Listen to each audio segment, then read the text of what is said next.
F4 race நேற்றைக்கு சிறப்பாக நடந்து முடிந்து விட்டது.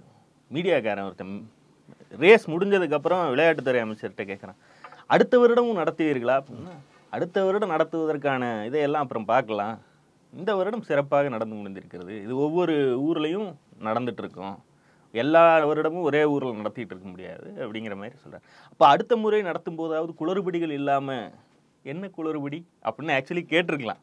அவங்களுடைய நோக்கமே இந்த ரேஸ் முழுக்க அவர்கள் நினைத்தது சாதாரண ஒரு ரேஸ் விளையாட்டு நிகழ்வு நடக்குது, அதற்கு பின்னணியில் அந்த துறை மீதான கனவுகள் கொண்ட இளைஞர்கள் இருக்கிறார்கள். இன்னொரு பக்கம் டிடிஎஃப் வாசனை மாதிரி பார்த்துட்டு ரோட்டில் வீலிங் பண்ணுறது, இந்த வேலையெல்லாம் பண்ணி வீணாக போகக்கூடிய இளைஞர்களையும் பார்க்குறோம். 100 அக்கௌண்ட் இருக்குங்க. இன்ஸ்டா அக்கௌண்ட்டு தமிழ்நாட்டில் சேர்ந்த அக்கௌண்ட்டே 100 அக்கௌண்ட் இருக்குது. 185 போய் காட்டுறவன் பைக்கில், 150 போய் காட்டுறவன்னு 100 அக்கௌண்ட் தமிழ்நாட்டிலே இருக்குது. வெளியில் தெரிஞ்சது டிடிஎஃப் வாசே. இப்போ நடுத்தர வர்க்க குடும்பங்களில் இருக்கக்கூடிய இளைஞர்கள் வரைக்கும் 300 சிசி 500 சிசி சூப்பர் பைக்குகளை பயன்படுத்தக்கூடிய கார்களை பயன்படுத்தக்கூடிய ஆட்கள் வந்துட்டாங்க. இப்போ இவர்களுக்கு ஒரு ட்ராக், இவர்களுக்கான களம், இவர்கள் உருப்படியாக இதை இந்த திறமையை இது இவ்வளோ ஆர்வம் இருக்குதுன்னா அதை உருப்படுற வழியில் பயன்படுத்துவதற்கு ஒரு வழி இல்லாமல் இருக்குது. அது நடக்கணும்னா இது மாதிரியான மோட்டார் ஸ்போர்ட்கள்லாம் தேவைங்கிற அளவில் அதை பார்க்கலாம். அதற்கு மறுபக்கம் ஒரு அரசாங்கம் இதை எடுத்து நடத்துவதன் பின்னணியில் தமிழ்நாடு, சென்னை, தென்னிந்தியாவுடைய டெட்ராய்ட்னு சொல்கிறாங்க, இங்கே இருக்கக்கூடிய சென்னையை மையமாக வைத்து இயங்கக்கூடிய ஹுண்டாய் மாதிரி, ரெனால்ட் மாதிரி, நிசான் மாதிரி பல்வேறு கம்பெனிகள் இங்கே இருக்குது, அடுத்தடுத்து வரப்போகுது. இதற்கும் மோட்டார் ஸ்போர்ட்டுகளுக்கும் இடையான ஒரு தொடர்பு, அதை வளர்த்துவதற்கு இது எந்த அளவில் பயன்படும், இந்த அளவில் தான் இதை பார்க்கணும். இந்த நிகழ்வையும் கூட விளையாட்டுத்துறை அமைச்சர் தாண்டி சென்னையுடைய எம்பி, சென்னையில் இருக்கக்கூடிய அமைச்சர்கள் இவங்கள தான் கலந்துட்டு இருக்காங்க. இதை தமிழ்நாட்டுடைய ஒரு பெரிய விழாவெல்லாம் எடுத்து அவங்க பண்ணவும் இல்லை. ஆனால் இதற்கு வந்த வைத்தெரிச்சல் அதிமுக, பாஜக, நாதாக மற்றும் ஊடக கேங் இவர்களுடைய டேஷ் எரிச்சல் தாங்காமல் முதல்ல மழை வரணும், 2 சென்டிமீட்டர் பெய்யாதா, நீங்கள் யாரெல்லாம் விரும்புகிறீங்க, அதிமுக ஐடிவிங்குடைய மாநில செயலாளர், நீங்கள் யாரெல்லாம் மழை வரணும்னு ஆசைப்படுறீங்க அப்படின்னு ஒரு வட்டம் ஒப்பாரி வச்சான். அதாவது யோக்கியமானவங்க சொன்னாலே மழை வராது, இவங்க கட்சியுடைய லட்சணத்துக்கு பச்சை வாழை மரம்லாம் பத்தி எரியுமா, மழை வருமா முதல்ல, ரெண்டாவது மழை நின்றுச்சு, அப்புறம் எஃப்ஐஏ சர்டிஃபிகேட்டு கிடைக்காதுன்னு எத்தனை பேர்லாம் விரும்புகிறீங்க அப்படின்னானுங்க. அப்புறம் அந்த சர்டிஃபிகேட்டும் கிடைத்தது. அதற்கு பிறகு ஆக்சிடென்ட் ஏதாவது ஆகுமா அப்படின்னானுங்க. ரெண்டாவது பந்தோபஸ்தில் இருந்த ஒரு காவலர் மாரடைப்பு ஏற்பட்டு இறந்து போகிறார், அதை வைத்து கொஞ்ச நேரம் உருட்ட பார்க்குறானுங்க. அதற்கு பிறகு டிராஃபிக் ஜாம் ஆகுமா, அப்புறம் அது நடந்தது சனிக்கிழமை ஞாயிற்றுக்கிழமை ராத்திரியில், டிராஃபிக் ஜாமுக்கும் வழி இல்லை. கடைசியில் இப்போ இவங்க எங்கே வந்து நின்றுருக்காங்கன்னா, சரி இதனால் என்ன நன்மைன்னு சொல்லுங்க, யாராவது சொல்லுங்க, ஐயா நீங்க சொல்லுங்க, அம்மா நீங்க சொல்லுங்கன்னு கதற ஆரம்பிச்சிருக்காங்க. சரி, மீடியா எச்சைகள் இப்போ அந்த அந்தனப்போர் இயக்கம் மாதிரியான அந்த இவர்களோட கூட்டணி போட்டுக்கொண்டு ட்ராக்ல நாய் வருது, நாய் பிடிக்கிறாங்க, நீ போடா உன்னையும் பிடிப்பாங்க, ஸ்பீக்கர் பக்கத்துல கொண்டு போய் போனை வச்சுட்டு பாருங்க ஸ்பீக்கர்ல சவுண்ட் அதிகமா இருக்கு, ஸ்பீக்கர்ல வேற என்ன வரும்னு நினைச்ச, எதனை வச்சு கையை விட்ட, அப்படி என்னதான்டா உங்களுடைய கேட்டா இப்ப கடைசியில எங்க வந்து நிக்கிறானுங்கன்னா, தமிழ்நாடு அரசை பற்றி, அதனுடைய ஒரு நிகழ்வை பற்றி ஊடகவியலாளர்கள் விமர்சனம் வைத்தால் அந்த குரல்களை நசுக்க பார்க்கிறது திமுகவின் இணைய விங்கு, இணைய ஆதரவாளர்கள் இந்த மாதிரி ஊடகவியலாளர்கள் பேசக்கூடாதுன்னு நினைக்கிறாங்க. இணையத்தில் பேசினேன்னா இணையத்தில் தான் செருப்படி வாங்குவேன், அதுக்கு நம்ம என்ன பண்ண முடியும்? யோசிச்சு பாருங்களேன், தமிழ்நாட்டில் ஊடகவியலாளர்கள்னு எத்தனை பேர் இருக்காங்க, எத்தனை 100 பேர் இருப்பார்கள். நீங்க எல்லாரையுமா இந்த மாதிரி நீங்க சொல்ல மாதிரி திமுக இணைய ஆதரவாளர்கள் போட்டு அடிக்கிறாங்க. இப்போ ஒரு செய்தியை செய்தியாக மட்டும் சொல்லக்கூடிய வரைக்கும் யாரையும் விமர்சிக்க வேண்டிய தேவை எழுவதே கிடையாது. செய்தியில் நேரேட்டிவ் உனக்கு ஒன்று சொல்ற, நீ ஒரு அரசியல் ஸ்டாண்ட் எடுத்து அதை சொல்லுகிறாய் என்றால் அப்போ அந்த நேரேட்டிவ்க்கு பின்னால் என்ன இருக்கிறது, உன்னுடைய பொலிட்டிக்கல் கன்சிஸ்டன்சி என்ன, உன்னுடைய ட்ராக் ரெக்கார்டு என்ன, அதிமுக ஆட்சி காலத்தில் இது மாதிரி ஒன்று நடந்தால் நீ அப்ப என்ன பேசியிருக்க, உன்னுடைய யோக்கியதை என்னன்னு நீ ஒரு அரசியலா பேசும்போது அரசியல் பேசத்தான் செய்வாங்க. ஒரு செய்தியாளருக்கு, ஒரு ஊடகவியலாளருக்கு அரசியல் சார்பே இருக்கக்கூடாதுன்னு சொல்லலை. ஆனா அந்த அரசியல் சார்போட நீ ஒரு விமர்சனத்தை வைக்கும் போது உன்னுடைய அரசியல் சார்பு இந்த லட்சணத்தில் இருந்தால் நீ சொல்லக்கூடிய விஷயத்துடைய கிரெடிபிலிட்டி என்னன்னு அம்பலப்படுத்தத்தான் செய்வாங்க. அப்போ இதையெல்லாம் செய்யக்கூடிய ஆட்களுடைய எண்ணிக்கை என்னவா இருக்கு? இது செய்யக்கூடியவங்க 2 கிராங்குங்க. ஒன்று இப்போ தலைமைச் செயலக படிக்கட்டில் உட்கார்ந்துக்கிட்டு அங்கேயே பல வருடங்களாக பழந்தின்னு கட்டை ஓட்ட ஒரு ஆங்கில எலைட்டு ஊடக கும்பல் ஒன்று. இன்னொரு பக்கம் கஞ்சா சங்கரை பார்த்து இது ஒரு அருமையான தொழில் வாய்ப்பு, இது மாதிரி அடிச்சு திமுகவுக்கு எதிராக அடித்து விட்டோம் என்றால் ஆட்டோமேட்டிக்காக பாஜகவும் அதிமுகவும் நமக்கு வந்து பணத்தை அள்ளி கொடுக்கிறார்கள், அப்ப அந்த இடத்தை பிடிப்போம் அப்படின்னு சேரக்கூடிய இன்னொரு கேங். இங்க ரெண்டு பேரும் ஒத்திசைந்து தான் இந்த ஒத்திசைவு ஊடகவியலை செய்து கொண்டு இருக்கிறார்கள். அப்போ இவர்களுடைய எண்ணிக்கைன்னு டோட்டலா எண்ணி பார்த்தா ஒரு 40 to 50 பேர் இருப்பாங்க. இவங்களத்தான் செருப்பு கழட்டி அடிக்கிறாங்க. இவங்க செய்யக்கூடிய வேலையை வைத்து ஒவ்வொரு நேரேட்டிவ் செட் பண்ணுவதற்கு இவர்கள் உருளுவதை வைத்து இந்த ரேஸுக்கெல்லாம் இவ்வளவு முக்கியத்துவத்தை இவர்கள் தான் உருவாக்குனாங்க. இந்த ரேஸ் மேல ஆர்வமே இல்லாதவர்கள் கூட இவனுங்க பண்ற அட்டூழியத்தை பார்த்து எதுக்கு இவனுங்க இந்த கதறிட்டு இருக்கானுங்க, அடிக்கி தப்புன பண்ணிம்பாங்க, அது மாதிரி இவனுங்க ஏன் கதறிட்டு இருக்கானுங்கன்னு பார்க்க வேண்டியதா இருக்கு. ஊடகவியலாளர்கள் ஒவ்வொருவருக்கும் அரசியல் கருத்து இருக்கும், திமுகவோட ஆளுங்கட்சியோடு கருத்து வேறுபாடுகள் இருக்கும். வருடம் 365 நாளும் திமுக ஆதரவாளர்களை வம்பிழுப்பது, அதன் மூலமாக அதிமுக பாஜக நாதாகவுடைய டூல் கிட் நேரேட்டிவுக்கு உதவுவது, அந்த வேலையை இவர்கள் செய்யும் போது எடப்பாடி அண்ணாமலையிடம் பொறுக்கி தின்பது, இதையெல்லாம் செய்யும் போதுதான் இவர்களை ஊடக பிராத்தலிஸ்டுகள், இவருடைய யோக்கியதை என்னது அப்படின்னு சொல்ல வேண்டிய தேவையே வருது. செய்யறதையெல்லாம் செஞ்சுவிட்டு எங்களை நொட்டுறாங்க அப்படின்னு திமுக தலைமையிட்டே போய் புகார் வைக்கிறது. இங்க பாருங்க, இதற்குத்தான் வைத்திருக்கிறார்களா? உன்னை அடிக்கிற முறாமே திமுக தலைமைக்கும் அதுக்கும் தொடர்புள்ள கட்சியில பொறுப்புல இருக்கக்கூடிய நபர்லாம் திமுக தலைமையும் தான் கேட்காதா? சரி உட்காரு, நீ என்ன செஞ்சாங்களே, இந்த அடி அடிச்சிருக்காங்களே அப்படின்னா நீ என்ன செஞ்ச? ஏண்டா ஒண்ணுமே பண்ணாமலாடா ஊரே சேர்ந்து செருப்புல அடிக்குதுங்கிற மாதிரி தானே இருக்கு. சீமானும் அதிமுகவும் தான் இதில் ஃபுல் டைம் இறங்கி வேலை பார்த்தாங்க. வாத்தியார்களுக்கு சம்பளம் கொடுக்க பணம் இல்லை, இது நடத்துறதுக்கு இது இருக்கா, இதுக்கு ஸ்பான்சர் வருவான்டா, வாத்தியாருக்கு பணம் கொடுக்கறதுக்கு ஸ்பான்சர் வருவானா, எந்த பிரச்சனைக்கு முடிச்சு போடுற. அதான் இன்னொன்று அதிமுக ஐடிவிங்க, அதாவது அதிமுகவில் 2 இருக்கு.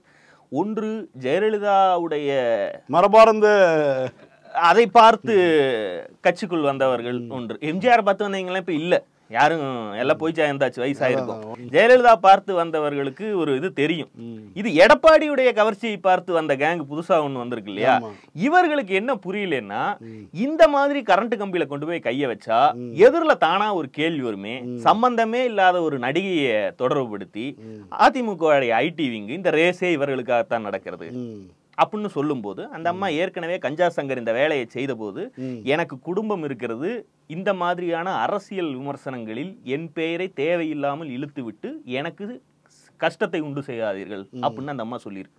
இங்க இருக்கக்கூடிய ஊடக ஆட்கள் யாருமே இது தவறு, அந்த பெண்ணுக்கு அது சிரமத்தை கஷ்டத்தை கொடுக்கிறது, அரசியலுக்காக தேவையே இல்லாமல் சம்பந்தம் இல்லாத பெண்ணுடைய வாழ்க்கையை கெடுக்காதீர்கள்னு இவனுங்க யாரையுமே எதிர்த்து கேட்பது கிடையாது. அப்புறம் நேரா போய் வைரம் ஹாட் பிக்சர்ஸ் அப்படின்னு தேடி தான் போடுவாங்க. தான் வருது, தூக்கி ரிப்ளைல அதான் போட முடியும். இதா அந்த காலத்துல இருந்து இருந்தது தானே, கூத்தாடிக்கு ஓட்ட போட்டா அவங்க கொண்டே கூத்தி ஆட்ட கொடுத்தாங்கிற மாதிரி தான் அந்த கட்சியுடைய வரலாறே இருக்கு. இந்த லட்சணத்தில் வரலாறை வைத்துக்கொண்டு மெட்ராஸை 2 நாள் ரேஸ் நடத்தினதுக்கு உனக்கு இவ்வளவு கோபம் வருதே, நாட்டையே தூக்கி கொடுத்துட்டு போயிருக்கானே அப்படிங்கிற கேள்வி ஆட்டோமேட்டிக்கா எதிரில் வருது இல்ல. இது வரும், இது வந்தால் செருப்பிட அடி வாங்க வேண்டிய தேவை வரும், இது நமக்கு தான் வந்து அசிங்கமாகும்னு ஜெயலலிதா காலத்து அதிமுக காரர்களுக்கு தெளிவாக அவங்க கையே வைக்க மாட்டாங்க, மூடிட்டு இருக்காரு. ஆனா நிர்மல் மாதிரியான ஆட்களுக்கு இது தெரியாது இல்லையா. அவங்க அண்ணாமலையிடம் பால் குடித்து வந்தவர்கள் இப்பதான் சமீபத்துல தான் உள்ள வந்திருக்காங்க. அவங்க இந்த வேலையை செய்து அசிங்கப்பட்டு இருக்காங்க. அப்புறம் வந்து இப்படி எல்லாம் சொல்லலாமா, நீ என்ன செஞ்ச? ஜெயலலிதா கும்பகோணத்துக்கு குளிக்க வருதுன்னு போஸ்டர் அடிச்சு ஓட்டினவங்க நீங்க, எங்க அம்மா குளிக்குது வந்து பாருங்களா அப்படின்னு போஸ்டர் அடிச்சு ஓட்டினீங்க. இதையெல்லாம் தான் இப்ப பேசக்கூடாது, பேசுனா பொலிட்டிக்கலி தப்பா இருக்குங்கிறதுனால தானே யாரும் பெருசா பேசுறது இல்ல. திமுக மேடை பேச்சாளர்களே யாராவது பேசினா கூட திமுக தலைமையே என்னங்களா நாகரீகமா இருக்கீங்க அப்படின்னு அதாவது அவங்களே கடிஞ்சிக்கிற அளவுக்கு கட்சி நாகரீகத்துக்கு போயிருச்சு. நீங்க வந்து இன்னமும் போயிட்டு தேவையில்லாம வந்து சம்பந்தமே இல்லாம ஒரு பொண்ணோட போட்டோ எடுத்து வந்து போடுறது, இதுக்கு தான் ரேஸ் நடக்குதுங்கிறது. உங்க அம்மாவுக்காக போயஸ் கார்டனில் ரேஸ் நடந்துச்சு தெரியுமா? எத்தனை பேர் அடிச்சுக்கிட்டாங்க தெரியுமா? அடிச்சுக்கிட்டவங்க எத்தனை பேர் இன்னமும் அரசியல் இருக்காங்க தெரியுமா? மந்திரியா கூட இருக்காருன்னு தெரியுமா? அண்ணாவில் வந்த இதையெல்லாம் எடுத்து போட்டாங்க, மற்றதெல்லாம் விடுங்க. அதாவது காளிமுத்து சீமா மாமனார் தான் கொடூரத்துக்கு அவர் சொல்லின் செல்வர் இல்லையா, பிரிச்சு மேய்ஞ்சு விட்டுருப்பாரு ஜெயலலிதாவை பத்தி. அது போக சத்தியவாணி முத்து அற்புதமா 4-5 கருத்துக்களை சொல்லியிருந்தாங்க. அதெல்லாம் அன்றைக்கு அண்ணாவுல வந்திருக்கு. அந்த அம்மா வந்து தாழ்த்தப்பட்டோர் முன்னேற்ற கழகம்னு ஒரு தனி கட்சி ஆரம்பித்து அந்த கட்சியை அதிமுகவோட மெர்ஜ் பண்ணி விட்டுருந்தாங்க. அப்ப அவங்களுக்கு கோவம் இன்னும் ஜாஸ்தி வரும்ல. ஆமா, ஆல்மைக்கு மேனாமினிக்கு இனி இந்த மானங்கெட்ட பொழப்பு ஏன், இனியாவது யாரையாவது ஒருவரை திருமணம் செய்து வாழப்பார் அப்படிங்கிற அளவுக்கு நாமெல்லாம் சொல்லல.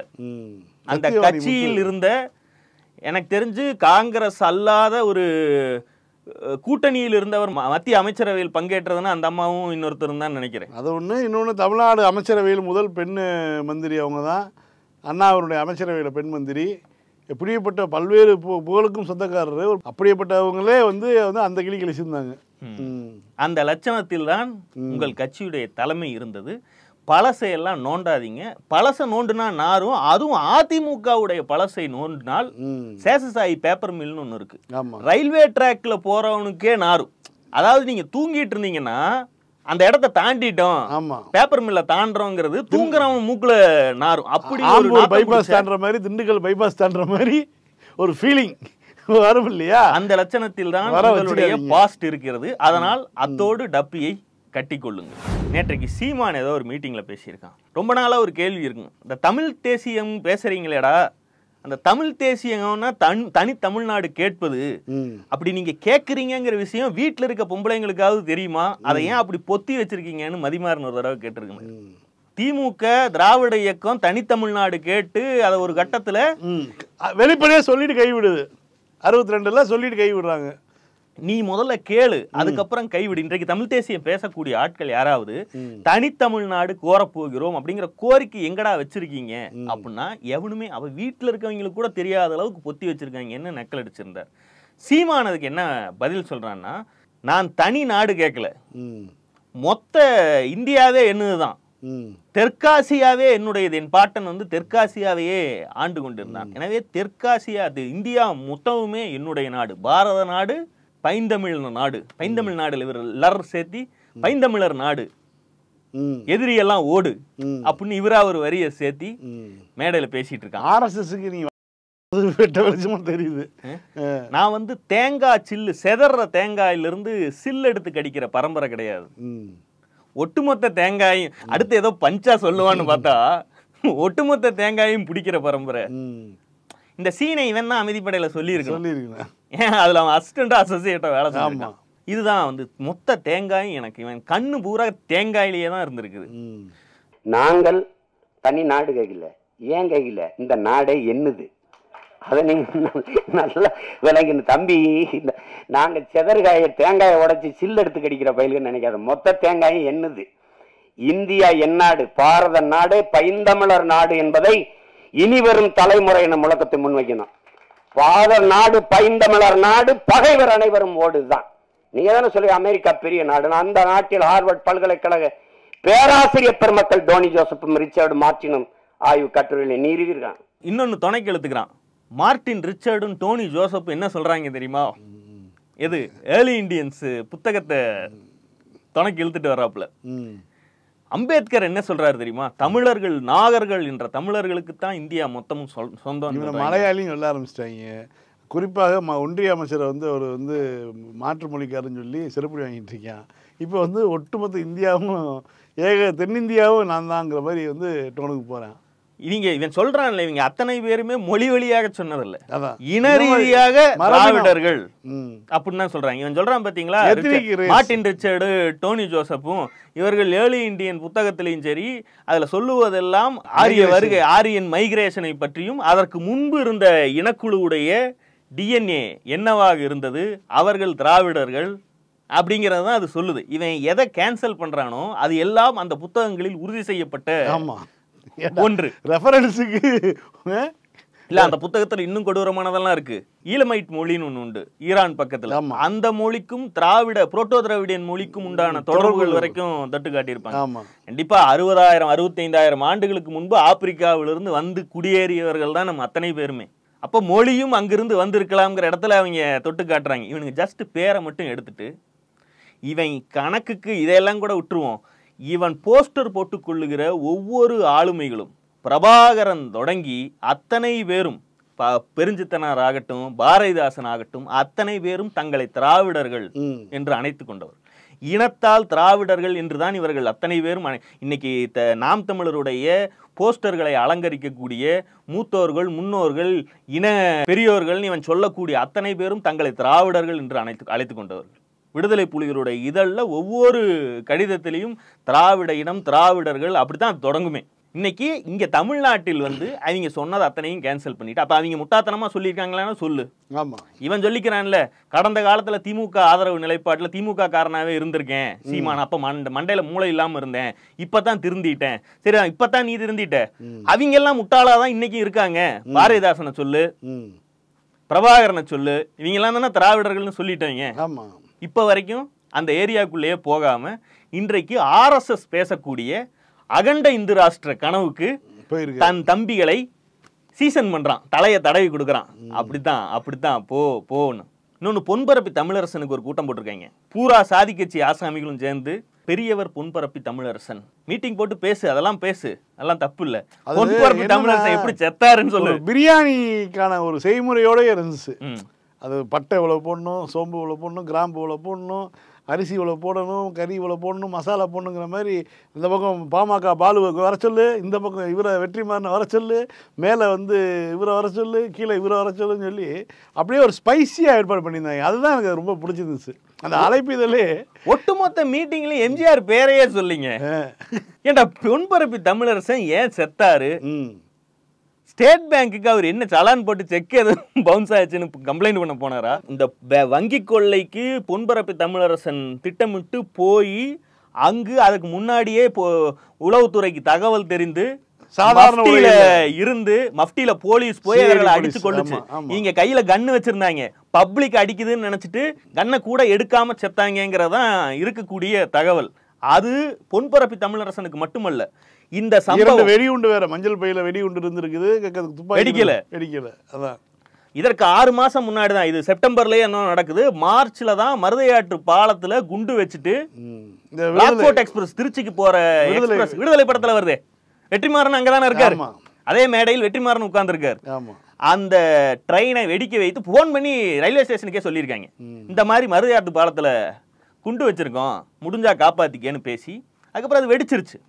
வெடிச்சு 50க்கும் மேற்பட்டவர்கள் இறந்து போனாங்க. அது என்ன கொடுமைன்னா, சேஷன் மாஸ்டரை குற்றம் சொன்னாங்க இடதுசாரிகள் வந்து. இன்றைக்கு வரைக்கும் எனக்கு விவரம் தெரிஞ்ச வரைக்கும் பார்த்தீங்கன்னா, ரொம்ப நாளாக சொல்லிட்டு இருந்தேன்னா, அவர் வந்து அப்படியே தவிக்கிறாரு, உருள்றாரு, எப்படியாவது வந்து மக்கள் நம்ம வந்து ஒரு அச்சுறுத்துறதுக்காக தானே வச்சோம், இப்படி பண்ணிட்டாங்களேன்னு சொல்லி. சேஷன் மாஸ்டர் மேலே தப்பு, பாம் வச்சு டைம் செட் பண்ணதெல்லாம் விஷயம் இல்லையா.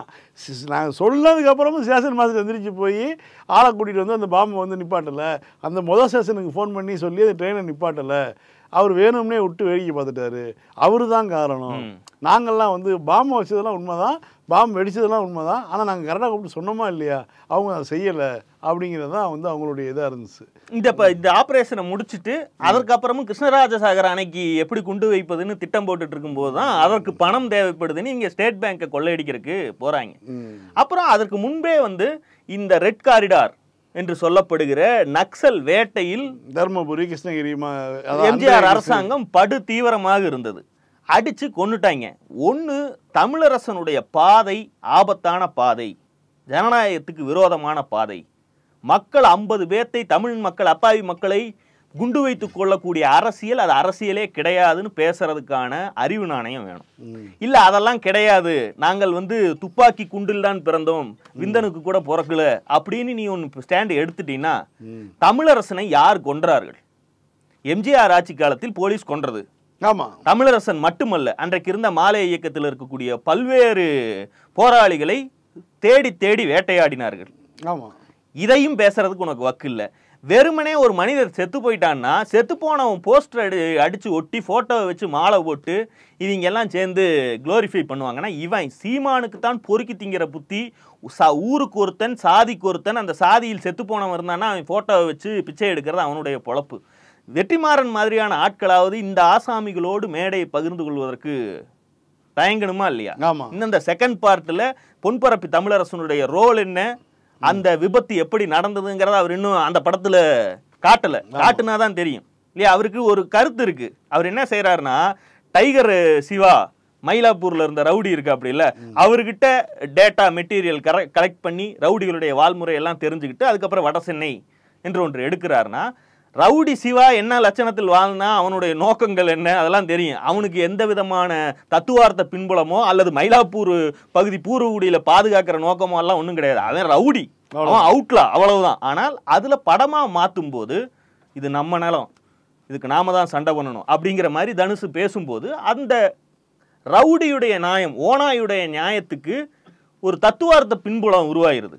ஒரு மாஸ் படத்திலையும் கூட ஒரு புரட்சி பாவனை செய்வதற்கான ஒரு வாய்ப்பு வந்துருது. இது ஒரு டெம்ப்ளேட். தமிழ் சினிமா சூழல்ல இன்னைக்கு ஒரு கமர்ஷியல் படத்தில் கூட இது மாதிரியான லேயர்கள், இடதுசாரித்தனமான லேயர்கள், முற்போக்கு லேயர்களை வைத்தால் அது இன்னும் வைடான ஆடியன்ஸை ரீச் பண்ணுது, கொண்டாடப்படுது அப்படிங்கறத அவங்க புரிஞ்சுக்கிறாங்க. 30 ஆண்டுகளுக்கு மேல ஒரு கடுமையான ஒரு ஆயுத போராட்ட குழுக்கள், ஒரு கிட்டத்தட்ட ஒரு இராணுவமாகவே செயல்பட்ட புலிகள் 2009 அவனுடைய இயக்கம் அழித்தொழிக்கப்படுகிறது.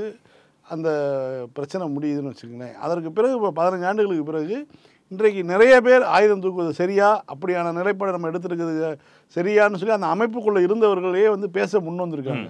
அந்த அமைப்புக்குள்ளே இருந்தவர்களே இன்றைக்கு இலங்கையில் இருக்க அமைப்புக்குள்ளே இருந்து மீண்டும் முகாமுக்கு அழைத்து செல்லப்பட்டு சித்திரவதைக்கு உள்ளாக்கப்பட்டு இன்றைக்கு வெளியில் நடைபெறமாக இருக்கக்கூடிய நபர்கள் கூட நாங்கள் ஆயுதம் தூக்கி இருக்க வேண்டுமா வேண்டாமாங்கிற ஒரு பேச்சுவார்த்தை. இப்போ அதே காலகட்டத்தில் வெளியேறி, நாட்டை விட்டு வெளியேறி, இந்தியாவிலேருந்து வெளியேறியோட வெவ்வேறு நாடுகளுக்கு தப்பி சென்று இப்போ பல்வேறு நாடுகளில் புகலிடம் வந்திருக்கக்கூடிய நபர்கள் கூட நாங்கள் ஆயுதம் தூக்கியிருக்கலாமா வேணாமான்னு சொல்லி அந்த மறுபரிசீலனை கருத்துக்களை பேசுகிறாங்க. இவங்க தமிழரசனுங்கிற ஒரு கேரக்டர் அந்த இடத்துல முடிஞ்சு போயிடுறாரு. அதற்கு பிறகு வெவ்வேறு குழுக்கள் உருவாகிறாங்க. மாறணும், ரேடியோ வெங்கடேசனாக இருக்கட்டும், மணிகண்டனாக இருக்கட்டும், முத்துக்குமாராக இருக்கட்டும், பல்வேறு குழுக்கள் உருவாகி போய் வீரப்பங்கூட உட்கார்ந்து வீரப்பனுக்கு தெரியாத தமிழ் தேசியத்தை எல்லாம் உனக்கு நீ சும்மா இரு, உனக்கு எல்லாமே இருக்கு, உனக்கு இந்த 2 புக்கை மட்டும் படிச்சிட்டீங்கன்னா நீ அங்க பிரபாகரன் தமிழ்நாட்டுக்கு நீன்னு காட்டுக்குள்ள துண்டறிக்கை விட்டாங்க. நான் சத்தியமா சின்ன வயசு எனக்கு இருந்தாலும் அப்போ பார்க்கும்போது எனக்கு நம்ம சிரிச்சோம்னா பக்கத்தில் இருக்க பூரா எம்எல்ஏக்கு பார்ட்டியாக இருக்காங்க, அடிச்சு போடுவாங்க, அமைதியாக இருந்தேன். துண்டறிக்கை வெளியிட்டு வீரப்பை துண்டறிக்கை இருக்கிறவங்களுக்கு கொடுக்குற மாதிரி ஒரு ஃபோட்டோ வருது. காட்டுக்குள்ள நீ யாருக்கு துண்டறிக்கை கொடுப்ப? ஆடு மேய்க்க வரவங்க கூட வாங்கி நான் படிக்க முடியாதேடா. அந்த காட்டுக்குள்ள போய் ஆடு மேய்க்கிறவன் எந்த லெவலில் அவனுடைய படிப்பறிவு இருக்கும். துண்டறிக்கை அடித்து வச்சிருக்காங்க கை நிறையா. இதை ஒரு கொடி ஏற்றுனாங்க, அதோடு முடிஞ்சிச்சு. அதாவது வீரப்பன் மீதான அரசு வன்முறைன்னு இருக்கு இல்லையா, வீரப்பனை தேடி பிடிக்கிறோங்கிற பேரில் அரசு நிகழ்ந்து கொண்ட எல்லாவற்றுக்கும் அது சரின்னு சொல்லக்கூடிய சம்பவம் எதாக இருந்துச்சுன்னா, தனித்தமிழ்நாடு கேட்கக்கூடிய ஒரு அமைப்பாக்கத்தினுடைய தலைவராக வீரப்பனை அறிவிக்கிறாங்க. பரே கேப்பை வச்சு அவர் சல்யூட் அடிக்கிறார் தமிழ் தேசிய கொடிக்கு. அந்த ஃபோட்டோ வெளியாச்சு. அதோட சரி. அதுக்கப்புறம் அரசுக்கு எதிராக பேசி கொண்டிட்டு இருந்தவங்க, இந்த ஒர்க் ஷாப்பை பற்றிலாம் பேசிகிட்டு இருந்தவங்க, மோகன் நிவாசியோ மற்ற அதிகாரிகளோ விமர்சனம் பண்ணிட்டு இருந்த பல்வேறு அமைப்புகளும் தனிநபர்களும் இது எல்லா பேரும் அமைதியாயிட்டாங்க. ஜோலி முடிஞ்சுன்னு அமைதியாயிட்டாங்க. ஏன்னா இதுதான் அரசுக்கான ரைட்ஸை கையில் கொடுக்குது. நீங்கள் ஒரு நாட்டுக்குள்ளே இருந்துக்கிட்டு ஒரு நீங்கள் சதிச்சையில் ஈடுபடுறீங்க, ஆயுதம் தூக்குறீங்க அப்படின்னா நான் உங்களை துப்பாக்கி கொண்டு வேட்டையாடுவதற்கு எனக்கு எல்லா உரிமையும் நீங்கள் வழங்குறீங்க அப்படிங்கிற மாதிரி ஆகிப்போச்சு. அதில் ஆரம்பித்தது தான் இந்த ஆப்ரேஷன் கக்கூனில் போய் முடிஞ்சது. ஜெயலலிதா முடிச்சு வச்சிருச்சு. இவங்க என்னன்னா, வெற்றிமாறன் என்ன பண்ணுறாருன்னா இதை க்ளோரிஃபை பண்ணுறது. பொன்பரப்பி தமிழரசனுடைய நியாயங்கள்னு பேச போகிறீங்களா, குண்டு வைப்பதன் நியாயங்கள்னு ஏதாவது பேச போறீங்களா, வேற மாதிரி மாத்திக்குவீங்க. சினிமா தானே, சினிமாவில் உண்மையாக நடந்தது ஒன்றாக இருக்கும், நீங்க வேற மாதிரி கூட காட்டிக்கலாம். என்னன்னா அந்த படத்துக்கு வசனம் எழுதக்கூடிய ஜெயமோகன் பின்தொடரும் நிழலின் குரல் தொடங்கி மார்க்சிஸ்ட் லெனினிஸ்ட் அமைப்புகள் எவ்வளவு மூடத்தனமாக ரியாலிட்டியிலிருந்து விலகி விஷ்ணுபுரம் அடிச்சு துவம்சம் பண்ணாலும், ஆனா அவரே சொல்றாரு ஒரு பேட்டியில, மார்க்சிஸ்ட் லெனினிஸ்ட் அமைப்புகளுடைய நோக்கம், அவர்களுடைய செயல்பாடெல்லாம் எவ்வளவு கேணத்தனமாக இருந்தாலும் இது இலக்கிய சூழல்ல விவாதித்து அவர்களை நக்கலடிப்பது வேற, மெயின் ஸ்ட்ரீம் சினிமாவுக்கு போகும்போது அவங்களை கெட்டவங்களா காட்டக்கூடாது, அது தப்பா போயிடும், நோக்கம் அது கிடையாது. மார்க்சிஸ்ட் லெனினிஸ்ட் மேலெல்லாம் அவருக்கு பரிவு கிடையாது. இங்கு வெற்றிமாறனுடைய டெம்ப்ளேட் இது போனி ஆகக்கூடிய டெம்ப்ளேட். அந்த டெம்ப்ளேட்டுக்கும் நான் உருட்டுவேன். அதுதான் மேட்டர். அவர் விஜயபாரதம் காலத்திலிருந்து இயங்கிட்டு வரக்கூடிய ஒரு இந்து ஞான பரப்பில் செயல்பட்டாலும் கூட, அவருக்கு மார்க்சிஸ்ட் லெனினிஸ்ட் அமைப்புகள் மீது கடும் விமர்சனங்கள் இருந்தாலும் கூட, மெயின் ஸ்ட்ரீம் சினிமாவுக்கு நான் எழுதும் போது டைரக்டர் கேட்கிறாரு, பொன்பரப்பி தமிழரசன் குண்டு வைத்ததை நியாயப்படுத்தி ஒரு திரைக்கதை பண்ணுனா அது வெற்றிகரமா இருக்கும், சக்சஸ்ஃபுல்லா ஓடும். அந்த இடத்துல இருந்து தான் இதெல்லாம் வருது. ஆமா, மயிலை டைகர் சிவால் ஆரம்பிச்சு பொன்பரப்பி தமிழரசன் வரைக்கும் கதைகளுக்குள் வேறு மாதிரியான நாயக பிம்பமாக அது மாற்றப்படுது இல்லை. இந்த கிரே ஏரியாவே பேசுறதே கிடையாது. அதில் இவங்களும் போய் இயங்குறாங்க. இதெல்லாம் விட கூத்து, ஹேமா கமிட்டி தொடர்பாக மலையாள சினிமாவில் நடிகர்களுடைய ஆண்களுடைய பாலியல் சுரண்டல் பற்றி தமிழ்நாட்டில் இருக்கக்கூடிய நடிகர்களிடம் கருத்து கேட்டுட்டு இருக்காங்க. நேற்றைக்கு கூட நடிகர் ரஜினிகாந்திடம் இது பற்றி கேட்டோன்னா, அப்படிலாம் எனக்கு தெரியாதே, அவர் வழக்கமாக ஒரு வணக்கம் ஆளை விடுறா ஒரு வணக்கத்தை போட்டு எனக்கு அதை பற்றி தெரியாதுன்ட்டு போயிட்டார். இதையே தான் நடிகர் ஜீவாவும் சொன்னார். தேனியில் டிபார்ட்மெண்ட் ஸ்டோர் திறந்ததுக்கு போயிருக்காரு. அவரை பிடிச்சி இதையே கேட்டிருக்காங்க. அவர் வந்து எல்லாம் கூட பரவாயில்ல, பார்பேரியன் ஏரியாவுக்கு போயிருக்காரு. அங்கே அவர் இதே தான் சொன்னா, அவரை பிடிச்சி கடிச்சாங்க. கேள்வி கேட்டால் பதில் சொல்ல மறுக்கும் ஜீவா, எகிரிய ஜீவா, செய்தியாளரை கடிக்க பாய்ந்த ஜீவா, அறிவு இருக்கான்னு ஊடகவியலாளரை பத்தி கேட்கறதுங்கிறது ரொம்ப நார்மல்ரா. அறிவு இருக்கு கேட்க முடியும்.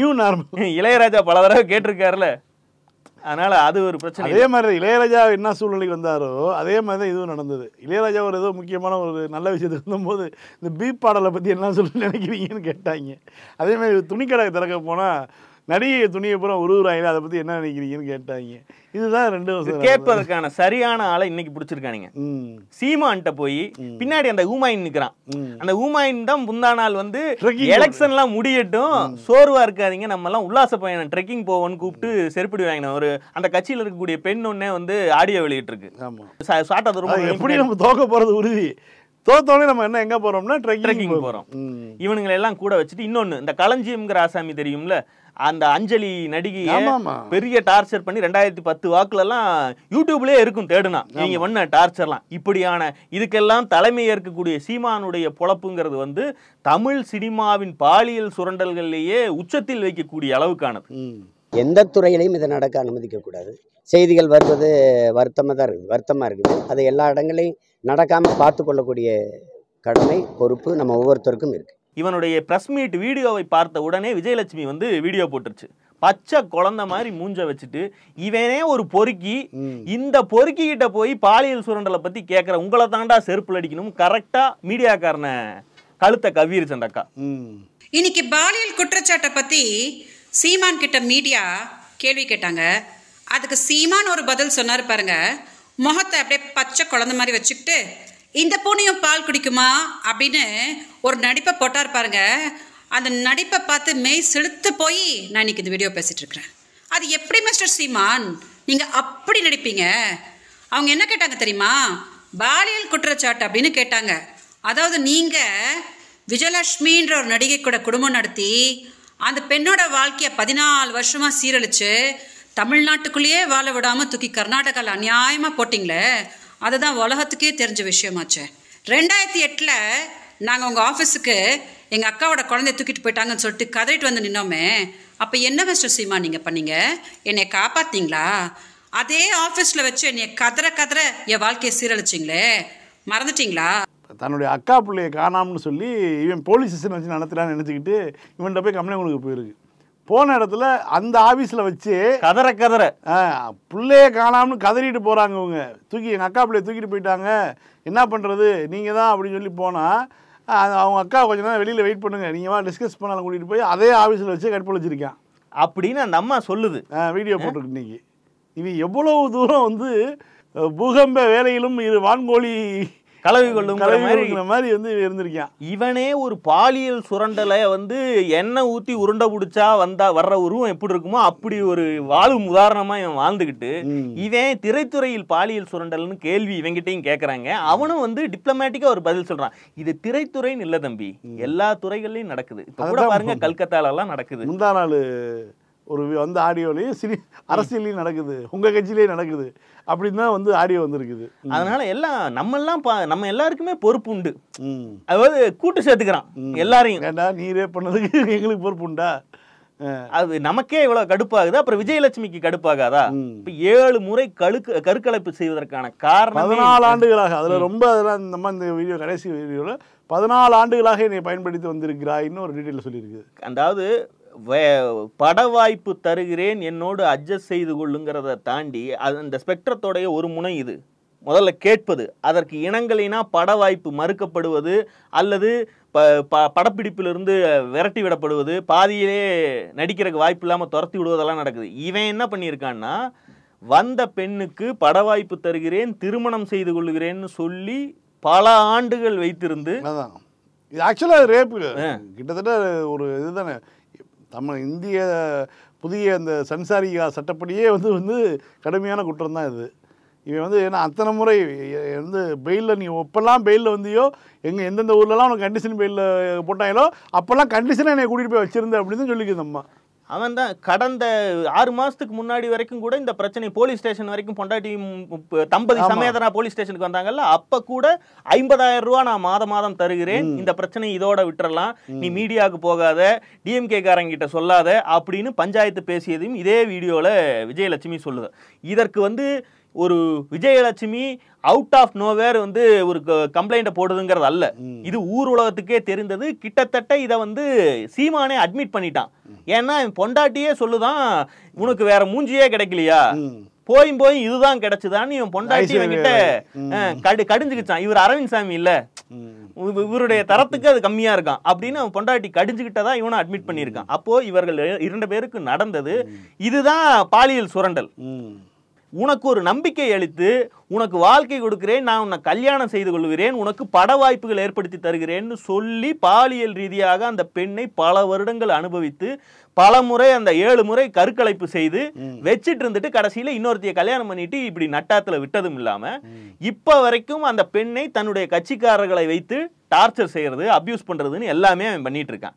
இதனாலதான் அந்த அம்மா வந்து திரும்ப ஃபெர்டிலிட்டி சென்டருக்கு போன அப்படிங்கிற மாதிரி தான் வந்து தெரியுது. தமிழில் இருக்கக்கூடிய ஊடகங்கள் கேரளாவில் நடக்கக்கூடிய பாலியல் சுரண்டலுக்கு இங்க கருத்து கேட்கறதெல்லாம் இருக்கட்டும், இது வரைக்கும் இவர்கள் யாராவது சீமானை இத்தனை பேட்டி எடுக்கிறாங்கல்ல, டெய்லியும் அவன் பிரஸ் மீட் வைக்கிறான், டெய்லியும் செய்தியாளர் சந்திப்பு நடக்குது, எவனாவது ஒருத்தன் இதை லாஜிக்கலா இது பாலியல் சுரண்டல தானங்க வரும், உங்க 2 பேத்துக்கு நடந்தது என்ன, நீங்க என்ன விஜயலட்சுமி பார்த்ததே இல்லைன்னு சொல்றீங்களா, உங்க 2 பேத்துக்கும் தனிப்பட்ட முறையில உறவே இருந்தது இல்லையா, உங்களை என்ன சொல்லி அவர்களுக்கு என்ன நம்பிக்கை கொடுத்து அவர்களோடு வாழ்ந்து வந்தீர்கள், வாழ்ந்துட்டு அதுக்கப்புறம் நீங்க வேற கல்யாணம் பண்ணிட்டீங்கன்னா அந்த அம்மாவுடைய சம்மதம் வேணும்ல.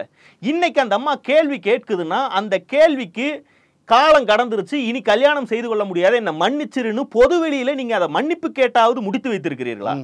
ஒரு செட்டில்மெண்ட் பொருளாதார ரீதியாகவும் அந்த அம்மா வந்து ஒரு அக்காவை வச்சுட்டு படாதவாடு படுறேன்னு சொல்லுது, என்னவாவது சொல்லி பொது வெளியில் இதை முடித்து வைப்பதற்கு நீங்கள் முயற்சி எடுத்து அடிப்படையில் குறைந்தபட்சம் ஒரு வீடியோ பார்க்குற நமக்கே பாவமா இருக்கு. பின்னாடி ஒரு அம்மா வந்து பேரலைஸ் வந்து கிடக்குறாங்க, அந்த சூழ்நிலை தான் அந்த அம்மா வீடியோ போட்டுட்டு இருக்காங்க. நீ குறை இவ்வளோ இத்தனைக்கும் ஒண்ணுக்கு கிடையாதுங்களா, வாடகை மட்டும் 3 லட்சம் ரூபாய் 4 லட்சம் ரூபாய்க்கு ஒரு வீட்டில் இருக்கக்கூடிய பல கார்களும் ஒரு கோடீஸ்வர ஒரு சக்சஸ்ஃபுல் டைரக்டரோ நடிகரோ வாழக்கூடிய வாழ்க்கையை தான் வாழ்ந்துகிட்டு இருக்கான். இவன் இன்றைக்கு வரைக்கும் அந்த விஜயலட்சுமியை நேரடியா தான் செய்தது தப்புன்னோ அல்லது அந்த பெண்கிட்ட மன்னிப்பு 50,000 சம்பளம் கொடுக்குறேன் அதுதான் அந்த அம்மா கொடுக்குறேன்னு சொல்லிட்டு இருக்கேன், அதையா ஒழுங்கா கொடுக்குறியா நீ? இத்தனையும் இதை எதையுமே செய்ய வக்கு இல்லாம ஊடகங்கள் இவனை எதுவும் கேள்வி கேட்பதில்லை அப்படிங்கிற இடத்துல இவன் தைரியமா நின்னுட்டு பாலியல் சுரண்டல் பத்தி இவன் கருத்து மயிறு சொல்றான், அதை தமிழ்நாட்டு மக்கள் கேட்கணும்னா செருப்பால் அடிக்கணுமா வேணாமா? இப்ப அந்த அம்மா கேக்குதுன்னா நம்ம ஒரு கட்டத்துக்கு மேல விஜயலட்சுமிக்கு என்னப்பா வேற வேலையே இல்லையா, அவன் என்ன பேசினாலும் வந்து திட்டுதுன்னா பாக்குற நமக்கே கடுப்பாகும் போது இவனால் சீரழிக்கப்பட்ட ஒரு பெண் பாலியல் சுரண்டலை பத்தி இவன் மேடை ஏறி கதாகாலட்சேபம் பண்ண கடுப்பு மயிர் ஆகுமா ஆகாதா? நாளை சந்திப்போம். லைக் பண்ணுங்க, ஷேர் பண்ணுங்க, சப்ஸ்கிரைப் பண்ணுங்க, கமெண்ட் பண்ணுங்க. பாய். பாலிடிக்ஸ் பேசலாம், பாலிடிக்ஸ்